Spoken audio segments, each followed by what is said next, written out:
Inilah Buletin Dakwah Kafah edisi 397, 17 Zulhijjah 1446 Hijriah atau 13 Juni 2025 Masehi dengan judul Haram Merusak Alam. Kampanye Save Raja Ampat tiba-tiba mencuat ke publik. Publik menuntut penghentian eksploitasi alam di kawasan Raja Ampat yang dijuluki sebagai surga terakhir di bumi. Pasalnya, eksploitasi tambang nikel dinilai telah mengancam keberlangsungan ekosistem laut dan hutan tropis di kawasan itu. Greenpeace dan masyarakat adat Papua memprotes dampak buruk pertambangan dan hilirisasi nikel dalam Indonesia Critical Mineral Conference and Expo 2025 di Jakarta. Dalam konferensi dan pameran yang pesertanya dari berbagai negara itu, mereka menyuarakan penghentian eksploitasi industri nikel yang menyebabkan kerusakan ekosistem alam dan sosial masyarakat. Jaringan Advokasi Tambang atau Jatam mencatat, ada 380 izin usaha pertambangan nikel dengan total luas hampir 940.000 hektar di berbagai wilayah di Indonesia. Alih-alih membawa kesejahteraan, pengerukan nikel justru menimbulkan kerusakan alam dan meningkatkan kemiskinan masyarakat. Indonesia bahkan mengalami kerusakan hutan tropis akibat industri pertambangan paling tinggi di dunia dengan menyumbang 58,2% deforestasi atau penggundulan hutan dari 26 negara yang diteliti. Deforestasi tropis dari industri pertambangan di Indonesia ini mencapai puncaknya pada periode 2010 hingga 2014 dan terus berlanjut hingga hari ini. Inilah akibat pemerintah mengizinkan berbagai pembukaan tambang oleh korporasi termasuk di daerah konservasi. Padahal menyerahkan sumber daya alam milik rakyat kepada oligarki sama saja dengan menjual negeri ini. Kehancuran ekologi akibat kerakusan oligarki. Deforestasi atau penggundulan hutan besar-besaran yang terjadi di negeri ini tidak bisa dilepaskan dari penerapan sistem ekonomi kapitalisme. Ekonomi kapitalisme dikuasai oleh segelintir oligarki. Sistem ini memungkinkan para pemilik perusahaan besar atau individu kaya untuk berinvestasi dalam proses politik, baik melalui lobi, sumbangan politik, atau bahkan mempengaruhi kebijakan publik. Dalam kapitalisme, tanah dan sumber daya alam adalah komoditas. Negara menjadi fasilitator kepentingan pemilik modal. Atas nama investasi dan pertumbuhan ekonomi, segala hal dapat dikorbankan, mulai dari hutan lindung, laut, hingga hak masyarakat adat. Inilah yang kini terjadi, seperti halnya di Raja Ampat. Wilayah yang semestinya dijaga karena status konservasinya justru dilepas untuk dikeruk demi nikel. Nikel sendiri adalah komoditas yang sedang diburu pasar global untuk baterai kendaraan listrik. Oligarki adalah anak kandung kapitalisme. Merekalah penguasa dan pengendali ekonomi, bukan pemerintah. Dalam hal eksplorasi tambang, para oligarki bisa menggunakan lobi, kampanye politik dan media untuk mempertahankan status quo dan menghindari tanggung jawab ekologis. Dampak gabungan dari sistem kapitalisme yang rakus dan kekuasaan oligarki menciptakan berbagai kerusakan lingkungan. Misalnya deforestasi atau penggundulan hutan untuk pertanian komersial atau tambang, pencemaran udara dan air oleh industri, perubahan iklim akibat pembakaran bahan bakar fosil, eksploitasi berlebih terhadap lahan, laut, dan keanekaragaman hayati.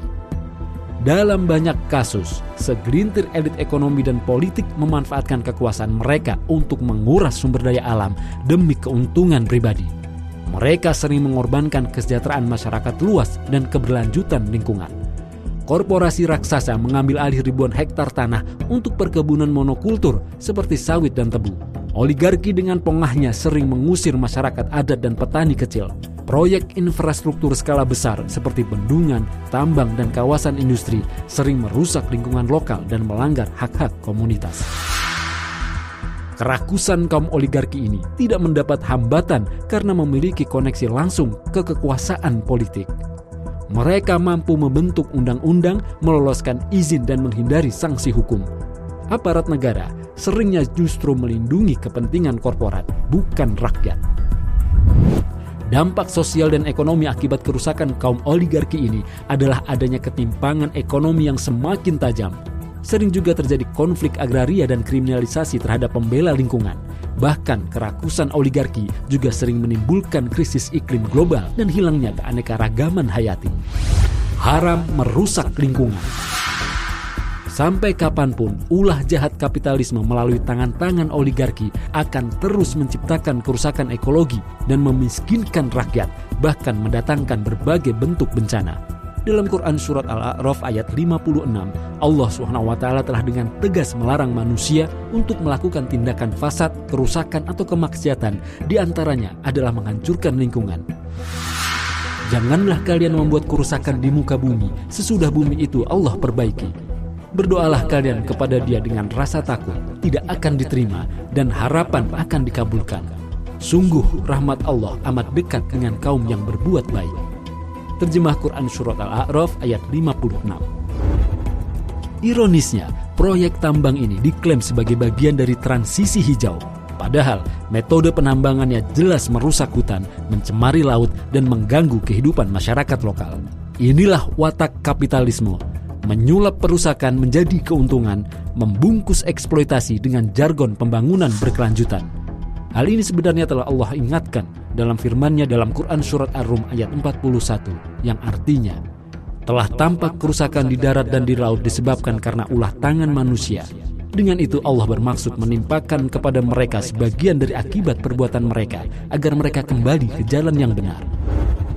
Jelas, berdasarkan ayat ini, berbagai bencana kerusakan di daratan dan di lautan seperti kekeringan, minimnya hujan, pencemaran sungai, banyaknya penyakit dan wabah, banjir, tanah longsor, kebakaran hutan disebabkan oleh ulah atau kemaksiatan manusia.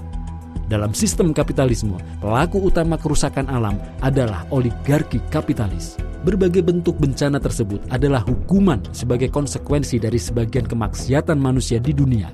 Tujuannya adalah agar mereka bertobat kepada Allah SWT dan kembali pada syariahnya.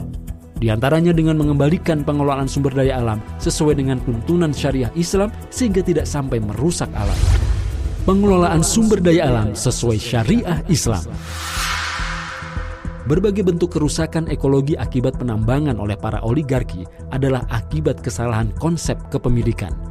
Dalam Islam, tambang sebagaimana sumber daya strategis lainnya adalah milik umum atau milkiyah ummah yang wajib dikuasai dan dikelola oleh negara untuk kesejahteraan rakyat. Semua sumber daya alam yang menguasai hajat orang banyak itu haram dimiliki oleh swasta, apalagi asing atau diprivatisasi.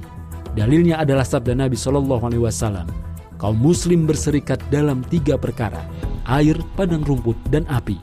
Hadis riwayat Abu Daud dan Ahmad.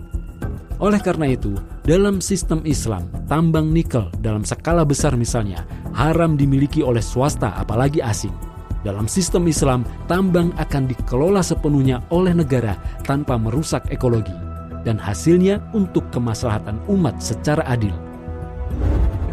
Dalam pandangan Islam, manusia berfungsi sebagai khalifah di muka bumi.